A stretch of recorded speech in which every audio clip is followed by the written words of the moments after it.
Greetings and welcome back for another Music Theory Bite. In this video, I'm going to show you how to interpret basic jazz chord symbols. If that sounds like something you'd like to learn more about, then this is the video for you. But before you start in on this video, you need to make sure you know how to spell some of the basic triadic and seventh chord qualities. And I have videos all ready to go on those. Just simply search my YouTube channel and you'll be able to find those. So, if you're ready, let's get started. Jazz chord symbols are a shorthand way of telling a musician what notes they need to play in a particular structure at any particular time. They're not intended to tell the musician anything about function, although it's very helpful if the musician can interpret it and be able to determine function based on the jazz chord symbol. What that allows the musician to do is open up a whole world of substitutions and additions and things to make the music more interesting. But when you're just getting started, it's more important to be able to just interpret the jazz chord symbol that's before you. A jazz chord symbol has essentially three different elements. First, we have the letter name that corresponds to the name of a note. Next, we have a quality indicator. And finally, we have additions and alterations. Let's take each of those one at a time. The letter name corresponds to a note name. And that is the note that the chord is going to be built from. So if I have an E flat like this, that shows me that I'm going to be building any chords off of E flat as the chord root. Now, as far as the quality indicator, you'll remember that we have four different triadic qualities available in tonal music. We have major triads, minor triads, diminished triads, and augmented triads. If there's nothing next to the letter name indicator, then the default indication is that we are supposed to play a major triad. So what you see before you is the indication for an E flat major triad. And to be completely clear about it, if a composer wanted to make sure that the musician was not going to add in any sevenths or any altered tones, any color tones to it, if the composer really wanted to make sure that it was just a triad, they might sometimes put a triangle indicating just play a triad. That's kind of optional. A musician seeing this E flat with nothing next to it would assume that the composer meant to have an E flat major triad played. If we wanted a minor triad, we would indicate that by either putting the small letter M next to our E flat, or sometimes you'll see a minus sign like this. Both of those mean play an E flat minor triad. And again, the composer, if they wanted to make sure it was just a triad and nothing were to be added onto it, could sometimes put that triangle sign next to it. If we're talking about a diminished triad, then typically a composer would use the letter name followed by a diminished sign. And once again, they could put the triangle there to indicate just a triad. And if we wanted an augmented triad, there's really two ways to do this. The first is to indicate it with a plus sign next to the letter indicator.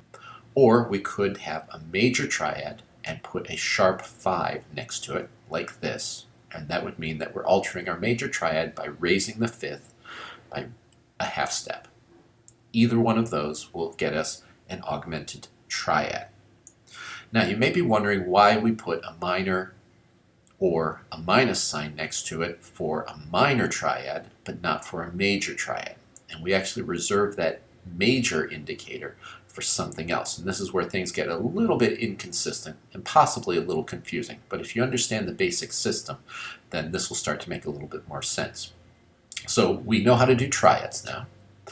The next thing that's typically indicated is a seventh. Chord sevenths are very common in jazz and commercial musical styles, so we need to have a way to efficiently indicate that we want a seventh placed on the chord. So what we do is we typically will just put the number 7 next to it, and that will indicate that we need to put a minor seventh above the root of the chord. So in this case, we now have an E flat major triad with a minor seventh put on top of it, which makes a dominant seventh sound, an E flat dominant seventh chord. If I wanted a major seventh chord, then I will use the letters MAJ or a capital M to indicate that I want that seventh to be a major seventh. So notice how nothing next to the letter name indicates that it's a minor seventh, and MAJ, or capital M, indicates that it's a major seventh chord. Now here's the inconsistency. If I wanted to have a minor triad with a minor seventh on it, I would have to indicate that by putting the minus sign with the letter M and then the 7 next to it. So the minor indicator refers back to the bass triad, refers to the first part of the jazz chord symbol. With a major seventh chord, the indication of MAJ next to it refers to the quality of the seventh and not the quality of the bass triad. So in this case, I'm looking the other direction. MAJ refers to the quality of the seventh, and I assume a major triad. So the first one here is an E flat major seventh chord, and the second one is an E flat minor seventh chord. Notice how the indicator major modifies the seventh, and the indicator minor modifies the bass triad.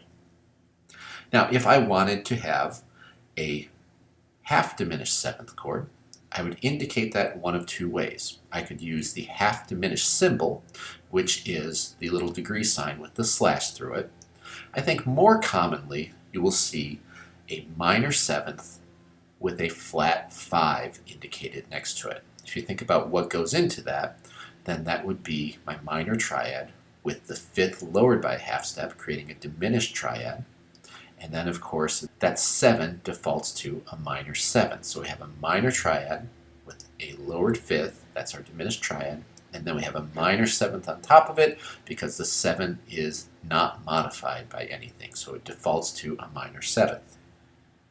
Fully diminished 7th chords are indicated a lot more simply with the degree sign and the number 7 next to it. So what we have here is an E flat fully diminished 7th chord. Now, we've already seen an example of a chord symbol with an alteration to it, and that is the half diminished 7th chord, where we have the minor 7 flat 5. And the other alterations can be a whole variety of things. It all depends on what the composer happens to want, what type of sound that they want. And we'll go over some of the more common ones in a later video. For now, we're basically just trying to cover the triads and the standard tonal 7th chords. One other thing we need to pay attention to, and that is the possibility of slash chords. When we see a chord symbol with a slash on it, then we have to read it a particular way. Everything on the left or upper part of the slash is the true chord symbol. So in this case, I see my E flat major 7th, and that is the chord that I will play. Now, what's on the right half of the chord symbol, the right end of the slash, or on the bottom of the slash, indicates a single note, and that is the note that should be placed in the base of the texture. You'll notice that jazz chord symbols don't really tell you anything about how to voice the chord. You can do that any way that you want, depending on what your musical purposes are. But if we want to indicate that a particular chord member or a particular note show up as the bass pitch, then we're going to use slash chord terminology. So if I wanted an E flat major 7th chord in first inversion, I will indicate the E flat major 7th on the left side of the slash, and then I will put the note that should be in the bass, the third of the chord, the G, on the right part of the slash. One more important thing to note about slash chords.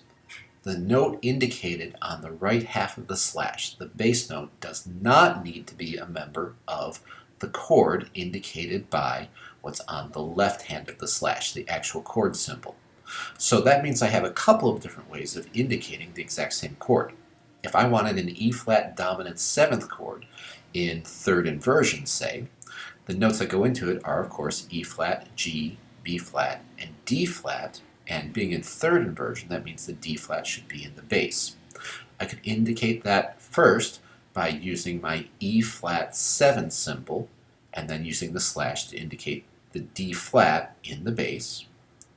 Or I could leave the 7 off that altogether and just say play an E flat triad, and then add in a D flat in the bass, indicated like this. Both of these chord symbols will result in the same chord. So you have to be a little bit careful with interpreting what's going on based on the chord symbol. Remember that the system was intended to tell a musician what notes to play. It's a very practical system, and not necessarily what function is going on or the actual real chord that is resulting from the chord symbol. I could also indicate something kind of wacky. Let's say I wanted to have a D fully diminished seventh chord. Well, I know the top three pitches of a fully diminished seventh chord are F, A flat, and C flat. So in that case, what I could do is write an F diminished triad slash D, and I will still end up with a D fully diminished seventh chord. Both of these chord symbols you see in front of you end up with the exact same pitches being played. So you can't trust jazz chord symbols completely for telling you what the chord actually is. In most cases, it will give you a pretty good representation, but in some cases, you need to do a little bit of interpreting. So let's just take a look at a very simple chord progression that's written out as lead sheet symbols. What I see here is a progression that looks to me to be in the key of E flat major. It starts on a 1 chord with an E flat major chord, and then we're going to introduce a chromatic bass line underneath that.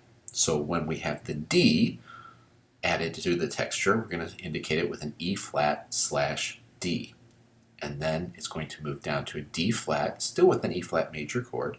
So E flat slash D flat. And then that's going to move to a 4 chord in first inversion. So the chord symbol changes to A flat, but I want to indicate first inversion, so I'm going to put the slash and the C next to it. And then to keep the chromatic line going, I'm going to change it to an A flat minor chord. The third gets lowered into the minor position to become C flat, so that's indicated with the A flat minor slash C flat. That could also be indicated if you didn't want to double that C flat with an A flat open fifth and then having a C flat underneath there.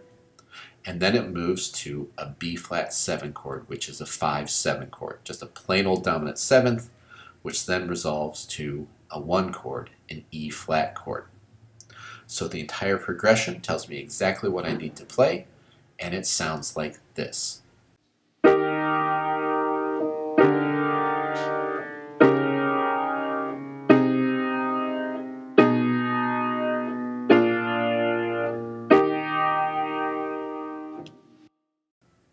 Well, that does it for this video. If you found it helpful, please make sure you like it.